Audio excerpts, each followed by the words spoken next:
Hi, this is value updates YouTube channel. நம்ம YouTube channel வந்து எக்ஸ்க்ளூசிவாக வந்து லாவை வந்து மக்களுக்கு எஜுகேட் பண்ணிகிட்ருக்கோம். நம்ம வேல்யூ அப்டேட் சேனலை வந்து சப்ஸ்கிரைப் பண்ணுங்கள், ஷேர் பண்ணுங்கள், கமெண்ட் பண்ணுங்கள், லைக் பண்ணுங்கள்.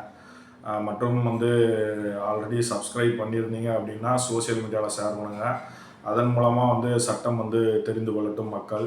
இன்றைக்கி நம்ம பார்க்க போகிற டாபிக் அதாவது என்ன அப்படின்னு பார்த்தீங்கன்னா, டிடிசிபி அப்ரூவல் வந்து பெறணும்னா என்னென்ன காரியங்களை வந்து செய்ய வேண்டியிருக்கு, என்னென்ன முக்கியமான அப்ரூவல்கள் வந்து அதில் பெற வேண்டியது இருக்குது, மற்றும் டிடிசிபி அப்ரூவல்னால் என்ன, டிடிசிபி அப்ரூவலோட எக்ஸ்பைரி வந்து எப்போ நடக்குது, அதுக்கப்புறம் அதோட ரினுவல், அதோட ஸ்திரத்தன்மை, இதெல்லாம் வந்து நம்ம இன்றைக்கி வந்து என்னுடைய காணொலியில் வந்து பார்க்க போகிறோம். அதாவது டிடிசிபினா direct town and country planning act, அந்த ஆக்டு கீழே தான் வந்து அப்ரூவல் கொடுப்பாங்க. அதாவது நகரம் மற்றும் கிராம திட்டமிடல் இயக்குநரகம் அப்படின்னு சொல்லி அந்த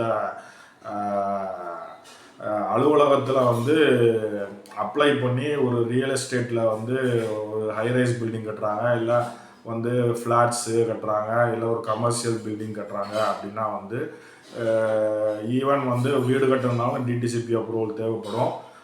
முக்கியமாக வந்து எதுக்கு தேவைப்படும் அப்படின்னா, ரொம்ப அந்த ஃப்ளாட்ஸ் வந்து நிறைய பெரிய டவுன்ஷிப்ஸாக வந்து பண்ணுறதுல வந்து ரொம்ப அதை வந்து ரொம்ப முக்கியமான ஒரு விஷயமாக வந்து பார்க்கப்படுகிறது. இப்போ வந்து நம்ம டிடிசிபி அப்ரூவல்னால் என்ன அப்படிங்கிறத பார்க்கலாம். அதாவது டிடிசிபி அப்படின்னா என்ன அப்படின்னு நம்ம பார்க்கலாம். டிடிசிபினா நகரம் மற்றும் கிராம திட்டமிடல் இயக்குநரகத்தை சார்ந்த ஒரு அப்ரூவல் கொடுக்கக்கூடிய ஒரு அலுவலகத்தின் தான் வந்து டிடிசிபின்னு சொல்லுவாங்க, direct town and country planning. இதுதான் வந்து சட்டமாக்கப்பட்டு இருக்கிறது. என்ன டிடிசிபி நகரம் மற்றும் கிராம திட்டமிடல் இயக்குநரகம் ஒப்புதல் என்பது அரசாங்க விதிமுறைகள் மற்றும் மண்டல விதிமுறைகளுக்கு இணங்குவதை குறிக்கிறது. ஏனெனில் இது திட்டமிட்ட மற்றும் சட்டப்பூர்வ வளர்ச்சியை உறுதி செய்வதற்கும் சர்ச்சைகளை தடுப்பதற்கும் சொத்து மதிப்பை அதிகரிப்பதற்கும் மிக முக்கியமானது. இந்த டிடிசிபி அப்ரூவல்ங்கிறது எதுக்கு முக்கியமானது அப்படிங்கிறத நம்ம பார்த்தோம்.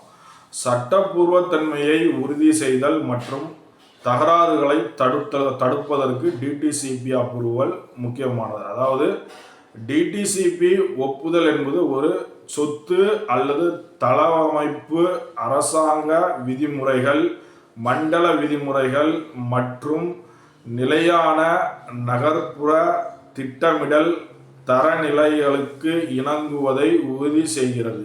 இது சட்ட சிக்கல்கள் மற்றும் சச்சரவுகளை தடுக்கிறது. இது ஒன்று.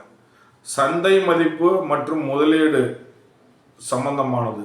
டிடிசிபி அங்கீகரிக்கப்பட்ட தளவமைப்புகள் மிகவும் நம்பகத்தன்மையாகவும் சந்தைப்படுத்தக்கூடியதாகவும் கருதப்படுகிறது. இதனால் அவை வாங்குபவர்களுக்கு முதலீட்டாளர்களுக்கும் விருப்பமான தேர்வாக அமைகின்றன. இப்போ அடுத்து என்னன்னா, உள்கட்டமைப்பு மற்றும் வசதிகள் பற்றி நம்ம பார்க்கலாம். DTCP approval. டிடிசிபி ஒப்புதல் என்பது ஒரு தளவமைப்பின் சாலைகள், பயன்பாடுகள் மற்றும் வசதிகள் உள்ளிட்ட திட்டமிட்ட உள்கட்டமைப்பு இருப்பதை உறுதி செய்கிறது. இவை வசதியான வாழ்க்கை சூழல்களுக்கு அவசியமானவை. விதிமுறைகளுக்கு இணங்குதலை பார்க்கலாம். சட்ட தரநிலைகள் மற்றும் திட்டமிடல் விதிமுறைகளுக்கு இணங்குவதை உறுதி செய்து நிலத்தை விற்பனைக்கு உள்ள அடுக்கு மாடிகளை பிரிப்பதற்கு டெவலப்பர்கள் மற்றும் தனிநபர்களுக்கு டிடிசிபி ஒப்புதல் ஒரு தேவையான அவசியமான பயன்பாடுகளுக்கான முறையாக கருதப்படுகிறது. அடுத்து என்னன்னா, பயன்பாடுகளுக்கான அணுகல்கள் என்றால் என்ன அப்படின்னு பார்த்தீங்கன்னா, அங்கீகரிக்கப்பட்ட தளவமைப்புகள் செயல்பட்டு மற்றும் வசதியான வாழ்க்கை சூழலுக்கு அவசியமான நீர், மின்சாரம் மற்றும் சாலை உள்கட்டமைப்பு போன்ற அத்தியாவசிய பயன்பாடுகளுக்கான அணுகலை பெருகுகின்றன. அடுத்து வந்து அங்கீகரிக்கப்படாத வளர்ச்சியை தடுத்தல். அங்கீகரிக்கப்பட்ட திட்டங்கள் மற்றும் விதிமுறைகளுக்கு ஏற்ப வளர்ச்சிகள் செயல்படுவதை உறுதி செய்வதன் மூலம் அங்கீகரிக்கப்படாத அல்லது சட்டவிரோதமாக கட்டுமானத்தை தடுப்பதற்கு டிடிசிபி ஒப்புதல் முக்கிய பங்கு வகிக்கிறது.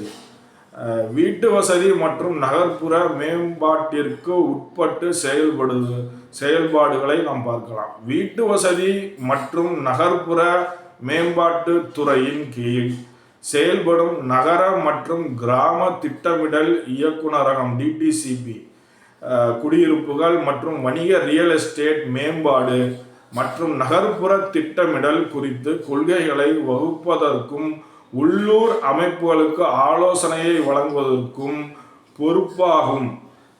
நிலையான நகர்ப்புற திட்டமிடலை உறுதி செய்தல்னா என்ன?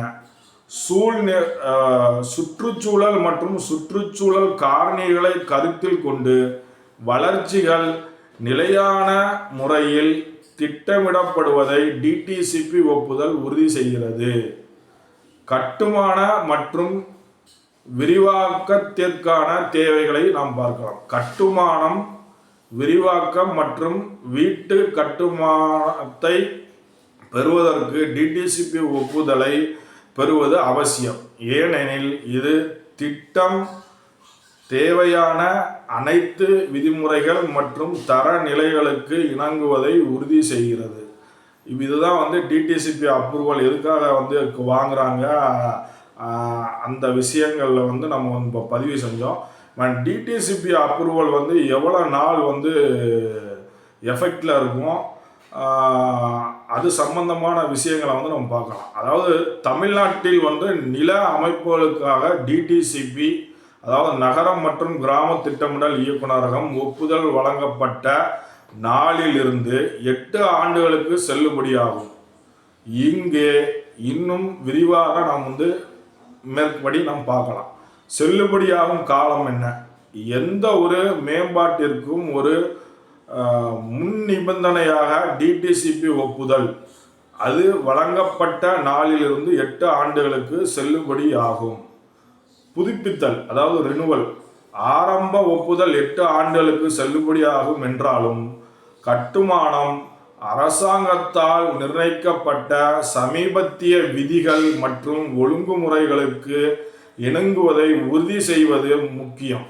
இதற்கு புதுப்பித்தல் அல்லது புதுப்பிப்புகள் தேவைப்படலாம். அதாவது ரினுவல் வந்து பண்ண வேண்டிய அவசியம் கண்டிப்பாக இருக்கும் அப்படிங்கிறாங்க. 8 வருஷத்துக்கு உள்ளாகவோ அல்ல 8 வருஷத்துக்கு பின்பாகவோ வந்து இருக்கும்னு சொல்கிறாங்க. இதில் வந்து தமிழ்நாட்டில் சொத்து உரிமையாளர்களுக்கு டிடிசிபி ஒப்புதல் மிகவும் முக்கியமானது. ஏனெனில் இது கட்டுமானம் அரசாங்க விதிமுறைகளுக்கு இணங்குவதையும் வசிப்பதற்கு பாதுகாப்பானது என்பதையும் உறுதி செய்கிறது. சொத்துக்கு சட்டப்பூர்வ செல்லுபடியை வழங்குகிறது மற்றும் அதன் மறுவிற்பனை மதிப்பை அதிகரிக்கிறது. தகவல்களை எங்கே காணலாம்? அதாவது டிடிசிபி அப்ரூவல் வந்து இந்த சொத்துக்கு இருக்குது, இந்த ஃப்ளாட்டுக்கு வந்து வாங்கியிருக்காங்க, இந்த கட்டுமானத்துக்கு இருக்குது அப்படின்னு சொல்லி எதில் காணலாம் அப்படின்னு பார்த்தீங்கன்னா, மேலும் தகவல்களை நகர மற்றும் கிராம திட்டமிடல் இயக்குநரகத்தின் இணையதளத்தில் காணலாம். ஒப்புதல் நிலையை சரிபார்க்கிறது. அதாவது ஒப்புதல் நிலையை எப்படி வந்து சரிபார்க்கிறது? ஒரு டிடிசிபி அப்ரூவல் நம்பர் இருக்குன்னா அந்த டிடிசிபி அப்ரூவல் நம்பர் இந்த வந்து கம்யூனிட்டிக்குள்ளே சேர்ந்தது தானா, இந்த டெவலப்பருக்கு இந்த இது சரியாக பொருந்துமா அப்படின்னு பார்க்கும்போது எதில் பார்க்கணும்னா தமிழ்நாடு அரசின் நகர மற்றும் கிராம திட்டமிடல் இயக்குநரகத்தின் அதிகாரப்பூர்வ வலைதளம், அதாவது வந்து வெப்சைட்டு tcp.tn.gov.in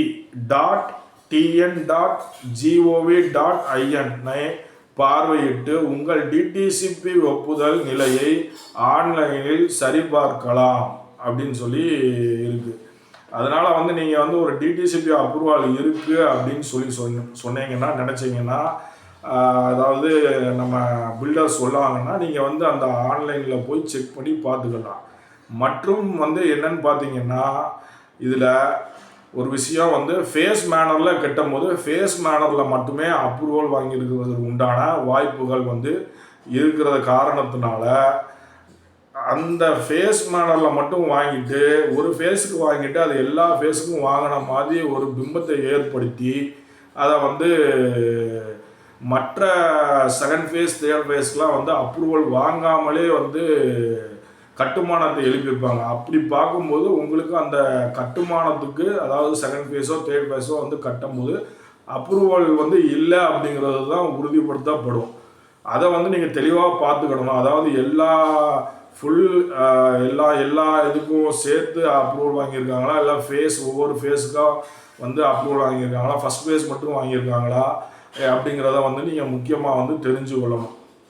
இப்போ வந்து நம்ம என்ன பார்க்க போகிறோம் அப்படின்னா, ரியல் எஸ்டேட் அமைப்புகளுக்கான டிடிசிபி ஒப்புதலை பெறுவதற்கான விரிவான வழிகாட்டுதலை வந்து நம்ம வந்து பார்க்க போகிறோம்.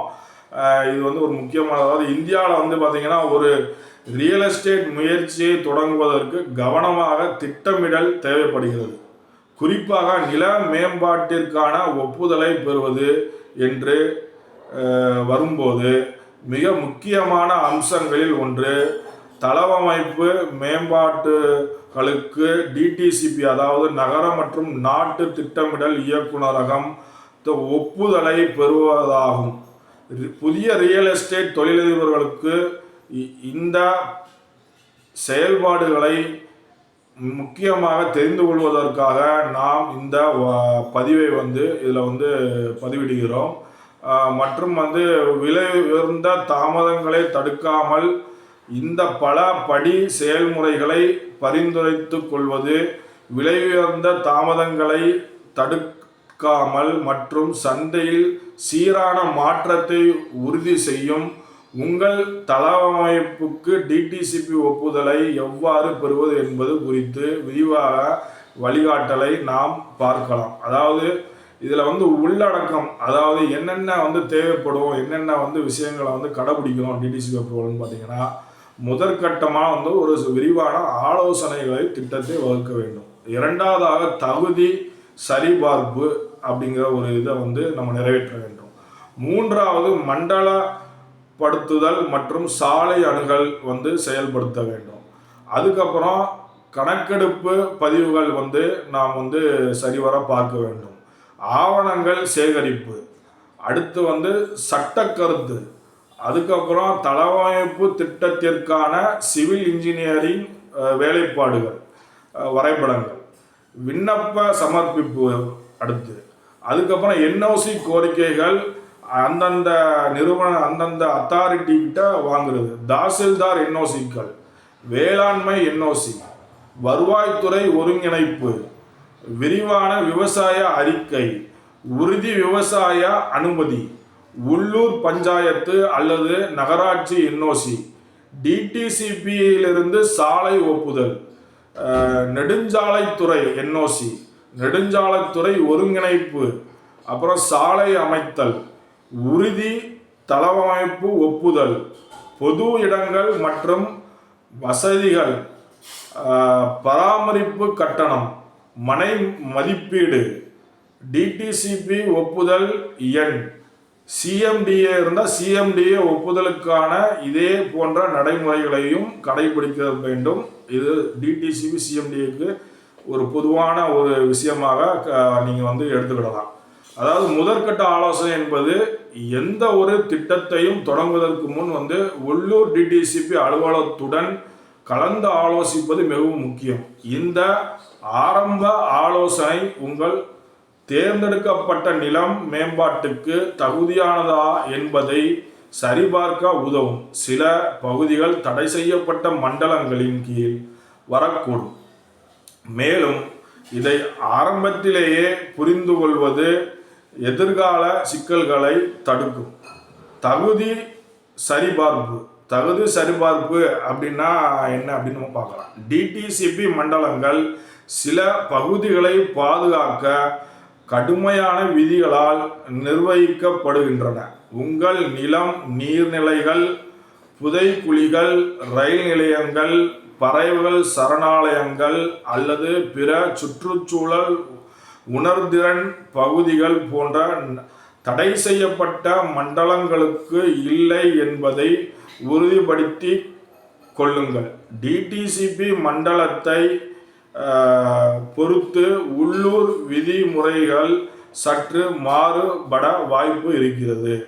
மூணாவது பார்த்தீங்கன்னா மண்டலம் மற்றும் சாலை அணுகல். அடுத்து உங்கள் நிலம் பஞ்சாயத்து இல்லை மாவட்டம், மாநிலம் அல்லது தேசிய சாலைகளில் உள்ளிட்ட முக்கிய சாலைகளுக்கு அணுகலை கொடுக்கிறதா என்பதை நீங்கள் சரிபார்க்க வேண்டும். இல்லையெனில் உங்கள் அமைப்பை அருகிலுள்ள அரசு சாலையுடன் இணைக்க 30 அடி சாலை கட்டப்பட வேண்டும். கணக்கெடுப்பு பதிவுகள். ஒரு அரசாங்க சாலை ஏற்கனவே இருந்தால் அது கள அளவீட்டு புத்தகத்தில், அதாவது FMB ஃபீல்டு மெஷர்மெண்ட் புக்குன்னு சொல்லுவாங்க, அந்த புத்தகத்தில் வரைபடமாக்கப்பட்டுள்ளதா என்பதை உறுதிப்படுத்தலும். இல்லையெனில் அந்த சாலை உருவாக்கப்பட்டு FMBயில் சேர்க்கப்பட வேண்டும். இதனால் அது தளவமைப்பு மேம்பாட்டிற்கு சட்டப்பூர்வமாக செல்லுபடி ஆகும். அடுத்து என்னன்னு பார்த்தீங்கன்னா ஆவணங்களை சரிபார்ப்பு. FMB ஃபீல்டு மெஷர்மெண்ட், நிலப்பரப்பு ஓவியங்கள், பட்டா, சிட்டா மற்றும் பதிவுகள் போன்ற அத்தியாவசிய ஆவணங்களின் சான்றுகளை நகல்களை சரி பார்ப்பது. இவை கிராம நிர்வாக அலுவலகம், அதாவது VO வில்லேஜ் அட்மினிஸ்ட்ரேட்டிவ் ஆஃபீஸர் சான்றளிக்கப்பட்டுள்ளனவற்றவா என்பதை உறுதிப்படுத்துதல் வேண்டும். சட்ட கருத்து. அடுத்து மேலும் முன்னேறுவதற்கு முன் சான்றளிக்கப்பட்ட வழக்கறிஞரிடம் சட்டப்பூர்வ கருத்தை பெறுவது அவசியம். எதிர்காலத்தில் தகராறுகளை தவிர்க்க அனைத்து சொத்து ஆவணங்களையும் நம்பகத்தன்மைக்காக சரிபார்க்கப்பட்டு நோட்டரி மூலம் சான்றளிக்கப்பட வேண்டிய விஷயங்களை சமர்ப்பிப்பது மிக அவசியமான ஒன்றாகும். தளவமைப்பு திட்டத்திற்கான சிவில் இன்ஜினியரிங் அப்படின்னா பார்க்கலாம். தளவமைப்பு திட்டங்களை வரைவதற்கு நீங்கள் ஒரு சிவில் இன்ஜினியரை நியமிக்க வேண்டும். பொறியாளர் FMBகளை இணைத்து டிடிசிபி விதிமுறைகளை ஒத்துப்போகும் ஒரு ஒருங்கிணைந்த அமைப்பை உருவாக்குவதால்தான் தளவமைப்பு திட்டத்திற்கான சிவில் இன்ஜினியரிங்குடைய வேலைப்பாடுகள் ஆகும். விண்ணப்பங்களை சமர்ப்பிப்பது எதுக்காகனா டிடிசிபி அப்ரூவலை பெறுவது. உங்கள் சேகரிக்கப்பட்ட ஆவணங்கள் தளவமைப்பு திட்டம் உள்பட ஒப்புதலுக்கான டிடிசிபி அலுவலகத்தில் சமர்ப்பிக்கவும். தாமதங்களை தவிர்க்க ஒவ்வொரு ஆவணமும் சரியாக நிரப்பப்பட்டு புதுப்பித்த நிலையில் இருப்பதை உறுதிப்படுத்தி கொள்ளுங்கள். NOC கோரிக்கைகள். விண்ணப்பம் சமர்ப்பிக்கப்பட்டவுடன் டிடிசிபி தடையில்லா சான்றிதழுக்கான NOC கோரிக்கைகளை BDO என்ற அமைப்பு, அதாவது வேளாண்மை துறை மற்றும் தாசில்தார் போன்ற பல்வேறு துறைகளுக்கு அனுப்பும் செயல்கள் நடக்கும். தாசில்தார் NOCகள். தாசில்தார் அலுவலகத்தில் இருந்து 4 அத்தியாவசிய NOCகள் தேவை. உச்சவரம்பு மீறல் இல்லை என்பது, நிலம் கையகப்படுத்துவதில் எந்த பிரச்சனையும் இல்லை என்பது, அங்கீகரிப்புகள் இல்லை என்பது, அதாவது ஆக்கிரமிப்புகள் இல்லை என்பது, வருவாய்த்துறை தகராறுகள் இல்லை என்பது. வேளாண்மை NOC. மாவட்ட வேளாண்மை அலுவலகத்திலிருந்து தடையில்லா சான்றிதழை பெறுவது அவசியம். இந்த சான்றிதழ் கடந்த 5 ஆண்டுகளாக விவசாய நோக்கங்களுக்காக நிலம் பயிரிடப்படவில்லை என்பதை நிரூபிக்க வேண்டும். அதாவது conversion of the agriculture land into the commercial or development of the flat. அதாவது அக்ரிகல்ச்சர் பண்ணலை 5 வருஷமா அப்படின்னு சொல்லி அதை அக்ரிகல்ச்சர் லேண்டை கமர்ஷியல் பர்பஸ்க்காக கன்வெர்ட் பண்ணுறத சொல்கிறாங்க. அது இருக்கணும் அப்படிங்கிறது முக்கியமான விஷயம், அதாவது லேண்ட் கன்வர்ஷன். அதுக்கப்புறம் வருவாய்த்துறை ஒருங்கிணைப்பு நம்ம என்னன்னு பார்க்கலாம். நிலத்தில் ஆக்கிரமிப்புகள் அல்லது விவசாய உரிமை கோரல்கள் எதுவும் இல்லை என்பதை உறுதி செய்ய VAO, வருவாய் ஆய்வாளர் RI மற்றும் தாசில்தார்களுடன் உள்ள விஷயங்களை அறிந்து கொள்வது மிக முக்கியமானதாகும். விரிவான விவசாய அறிக்கை. வேளாண் அலுவலகத்திடமிருந்து வரும் விரிவான அறிக்கை நிலம் கடந்த காலத்தில் பயிரிடப்பட்டதா என்பதை உறுதிப்படுத்தும் அல்லது பயிரிடப்படவில்லையா என்பதை உறுதிப்படுத்தும். இது கிராம பதிவுகள் மூலம் சரிபார்க்கப்படும். இறுதி விவசாய அனுமதி. வேளாண் அலுவலரின் அறிக்கை மதிப்பாய்வு செய்யப்பட்டவுடன் மாவட்ட வேளாண் அலுவலகத்தில் இருந்து இறுதி NOC வழங்கப்படும். உள்ளூர் பஞ்சாயத்து அல்லது நகராட்சி NOC. நிலம் அமைந்துள்ள உள்ளூர் நிர்வாக அமைப்புகளான பஞ்சாயத்து, நகராட்சி அல்லது மாநகராட்சியிடமிருந்து உங்களுக்கு ஒப்புதல் தேவைப்படும். DTCPயிலிருந்து சாலை ஒப்புதல். அனைத்து NOCகளும் நடைமுறைக்கு வந்தவுடன் DTCP ஒரு சாலை ஒப்புதல் திட்டத்தை அங்கீகரிக்கும். இது உங்கள் தளவமைப்பிற்கு உள்ள உள் சாலை வலையமைப்பை கோடிட்டு காட்டுகிறது. நெடுஞ்சாலைத்துறை NOC. தளவமைப்பு அரசாங்க நெடுஞ்சாலைக்கு அருகில் இருந்தால் சாலை இணைப்பு தரநிலைகளுக்கு இணங்குவதை உறுதி செய்ய நெடுஞ்சாலை துறையிடமிருந்து கூடுதல் NOC தேவைப்படும். நெடுஞ்சாலைத்துறை ஒருங்கிணைப்பு. நெடுஞ்சாலை துறையிடமிருந்து அனுமதி பெற விரிவான வரைபடத்தை சமர்ப்பித்து தேவையான கட்டணங்களை செலுத்துவது மூலம் அந்த சாலை கட்டுமானத்தை தொடர உங்களுக்கு அனுமதி வழங்கப்படும். சாலைகள் அமைத்தல்.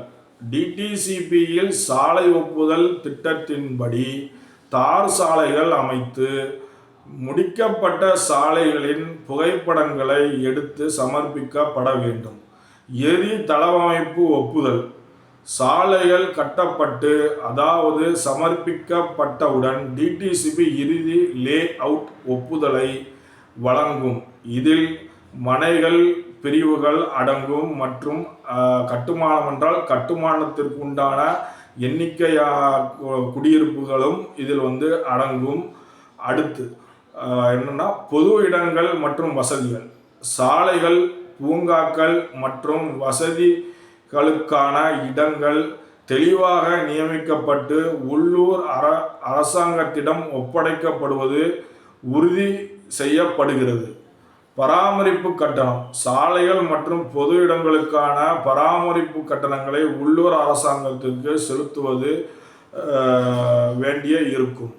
மனை மதிப்பீடு. பதிவுத்துறையால் ஏற்கனவே நிர்ணயிக்கப்படவில்லை என்றால் மனைகளின் வழிகாட்டுதல் மதிப்பை நிறுவ விற்பனை பத்திரத்தை தாக்கல் செய்து அந்த மனையின் மதிப்பீடை நிர்ணயித்து ஃபிக்சேஷன் ஆஃப் லேண்டை செய்து கொள்ள வேண்டும். DTCP ஒப்புதல் எண். அனைத்து தேவைகளும் பூர்த்தி செய்யப்பட்டவுடன் DTCP உங்கள் தளவமைப்புக்கு கட்டுமானத்திற்கு ஒரு ஒப்புதல் எண்ணை ஒதுக்கும். CMDA ஒப்புதலுக்கான இதே போன்ற நடைமுறைகளை தான் கடைபிடிக்கும். அதில் சில மாற்றங்கள் இருக்கும் என்பதை இங்கு நாம் பதிவு செய்கிறோம். CMDA சென்னையை சுற்றியுள்ள பகுதிகளுக்கு CMDA ஒப்புதலுக்கும் இதே போன்ற செயல்முறை பொருந்தும். சிறிது வேறுபாடுகள் மட்டுமே இருக்கும் என்பது ஒரு CMDA என்பது சென்னைக்கு உள்ளாக இருக்கிற கட்டுமானங்களுக்கு இடங்களை லே அவுட் போடுவதாக இருந்தால் இல்லை ஃப்ளாட் கட்டுவாங்க, அந்த CMDA அப்ரூவலை வாங்க வேண்டும். இப்பொழுது DTCP ஒப்புதலை பெறுவது என்பது பல துறைகள், பல NOCகள் மற்றும் தள ஆய்வுகளை உள்ளடக்கிய ஒரு சிக்கலான பலபடி செயல்முறையாகும். புதிய தொழில் முனைவோருக்கு வலுவான நிபுணர்களின் குழுவும் செயல்முறையை பற்றிய முழுமையான புரிதலும் ஒப்புதல் செயல்முறையின் நுணுக்கங்களை மிகவும் திறமையாக கையாள உதவும். உங்கள் தளவமைப்பு ஒப்புதல் பெறுவதற்கு பொறுமை, விடாமுயற்சி மற்றும் விவரங்களுக்கு கவனம் செலுத்துவது அவசியம் என்பதை நாம் இதில் பதிவிடுகிறோம். அதாவது நம்ம இதில் இப்போ என்ன பார்த்துருக்கோம்னா, டிடிசிபி அப்ரூவல்னா என்ன, அந்த டிடிசிபி அப்ரூவல் வந்து எதற்காக வந்து வாங்குகிறோம் அப்படிங்கிறத பார்த்துருக்கோம். அப்புறம் டிடிசிபி அப்ரூவலோட கால நிர்ணயம், அப்புறம் அந்த ரினுவல் பற்றின சம்பந்தம், மற்றும் வந்து ரியல் எஸ்டேட் அடுத்து என்ன பார்த்துருக்கோம்னா, ரியல் எஸ்டேட் வந்து என்ன ஒப்புதல்களை பெற வேண்டும், என்ன ஆவணங்களை வந்து டிடிசிபி அலுவலகத்தில் சமர்ப்பிக்க வேண்டும், என்னென்ன என்ஓசிகளை பெற வேண்டும் என்பதை பார்த்துருக்கிறோம். இன்னும் சில என்ஓசிகளை வந்து வாங்க வேண்டியிருக்கும். அது நம்ம வந்து டிடிசிபி அலுவலகத்தில் போய் நாம் வந்து அதை தெரிந்து கொள்வது மிகவும் அவசியமான ஒன்றாகும். நம்மளுடைய காணொளி வந்து எப்போவுமே வந்து லாவை வந்து மோட்டிவேட் பண்ணி மக்களுக்கு லாவை எஜுகேட் பண்ணுறது தான். நம்ம வேல்யூ அப்டேட்ஸ் சேனலை வந்து சப்ஸ்கிரைப் பண்ணுங்கள், ஷேர் பண்ணுங்கள், கமெண்ட் பண்ணுங்கள், லைக் பண்ணுங்கள். மற்றும் மோரோவர் வந்து சப்ஸ்கிரைப் பண்ணியிருந்தீங்க அப்படின்னா சோசியல் மீடியாவில் ஷேர் பண்ணுவதன் மூலம் வந்து மக்கள் சட்டத்தை வந்து தெரிந்து கொள்வார்கள். மிக்க நன்றி, வணக்கம்.